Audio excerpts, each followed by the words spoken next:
Festival চ্যানেলে আপনাদের সবাইকে অনেক স্বাগত। আজ আমি আপনাদের সাথে শেয়ার করব হাতে মেখে মটন কষা রেসিপি। তো চলুন বন্ধুরা, রেসিপিটি আমরা শুরু করি। প্রথমেই আমি এখানে মাংস ধুয়ে পরিষ্কার করে নিয়ে নেব। এবার আমি এই মাংসের মধ্যে এক এক করে সমস্ত মশলাগুলি দিয়ে দেব। প্রথমেই এখানে আমি বেশ অনেকটা পরিমাণে পেঁয়াজ কুচি, এবার আমি এখানে আদা, রসুন এবং কাঁচা লঙ্কা বাটা, সেই বাটাটা আমি এবার দিয়ে দেব। এবার এখানে আমি গুঁড়ো মশলাগুলি দিয়ে দেব। প্রথমেই শুকনো লঙ্কার গুঁড়ো, জিরের গুঁড়ো, ধনিয়ার গুঁড়ো, স্বাদ অনুযায়ী লবণ, হলুদের গুঁড়ো দিয়ে দেব। এবার আমি এখানে গোটা কাশ্মীরি লঙ্কা বেটে রেখেছি, সেই বাটাটাও আমি দিয়ে দেব।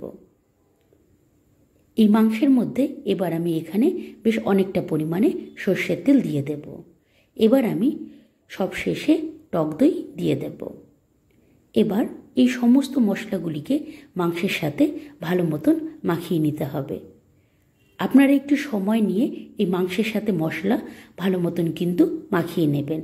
মাংসে মশলা যত ভালো মতন মাখানো হবে, ততই কিন্তু মাংসের ভেতর লবণ এবং মশলার স্বাদ আরও ঢুকে যাবে।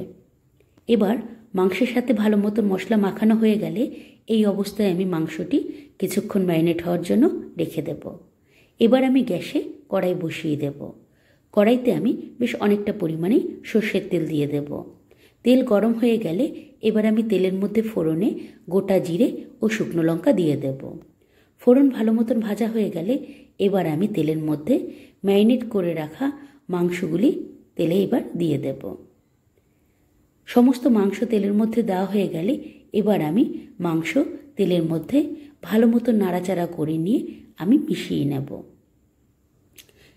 ভালো মতো মাংসের সাথে তেলে মেশানো হয়ে গেলে এবার আমি এই অবস্থায় মাংসটি কিছুক্ষণ হতে দেব। এই সময় আপনারা দেখবেন মাংসের থেকে কিন্তু বেশ অনেকটা পরিমাণে জল বার হবে। এই সময় কিন্তু ঘন ঘন মাংসটি একটু নাড়াচাড়া করে ভালো মতন মাংসটি কষতে দিতে হবে। মাংস যত ভালো মতন কষানো হবে, ততই কিন্তু মাংসের স্বাদ আরও বৃদ্ধি পাবে। দেখুন বন্ধুরা, কতটা পরিমাণে যে জল বার হয়েছিল, সেই জল কিন্তু একদম টেনে গেছে। এরকম মাঝে মাঝেই কিন্তু মাংস এরকম কষাতে হবে, না হলে কিন্তু মাংস নিচ থেকে লেগে যাওয়ার একটা সম্ভাবনা থাকবে। এবার যখন মাংস কষাতে কষাতে মাংসের থেকে তেল যখন এরকম উপরে উঠে আসবে, এবার আমি মাংস সেদ্ধ হওয়ার জন্য জল দিয়ে দেব। আমি কিন্তু এখানে উষ্ণ গরম জল একটু ব্যবহার করেছি। এবার আমি মাংসটি ভালো মতন নাড়াচাড়া করে নিয়ে ভালো মতন মাংসটি এবার আমি এখানে ফুটতে দেব।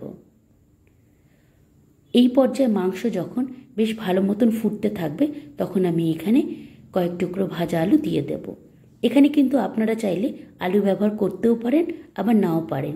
যেহেতু আমার পরিবারের সদস্যরা আলু পছন্দ করে, এর জন্য আমি এখানে কয়েক টুকরো আলু ব্যবহার করেছি। এবার আমি ভালো মতো মাংস নাড়াচাড়া করে নিয়ে আলুর সাথে মিশিয়ে নিয়ে আবারও কিছুক্ষণ আমি ভালো মতন মাংসটি ফুটতে দেব। এবার যখন মাংস বেশ ভালো মতন ফুটে একদম ঝোল যখন কমে আসবে, এবার আমি এখানে বাটা গরম মশলা দিয়ে দেব। গরম মশলা ভালো মতন মাংসের সাথে নাড়াচাড়া করে নিয়ে আমি গরম মশলা মাংসের সাথে মিশিয়ে নেব। ভালো মতন মেশানো হয়ে গেলে এই পর্যায়ে আমি কিছুক্ষণ মাংসটি ফুটিয়ে নিয়ে এবার আমি মাংসটি কড়াই থেকে নামিয়ে নেব। বন্ধুরা, আপনারা এইভাবে মাংস একবার কষা করে দেখুন, দেখবেন বাড়ির প্রত্যেকেরই কিন্তু খুবই ভালো লাগবে। আজ তবে আসি বন্ধুরা, বাই।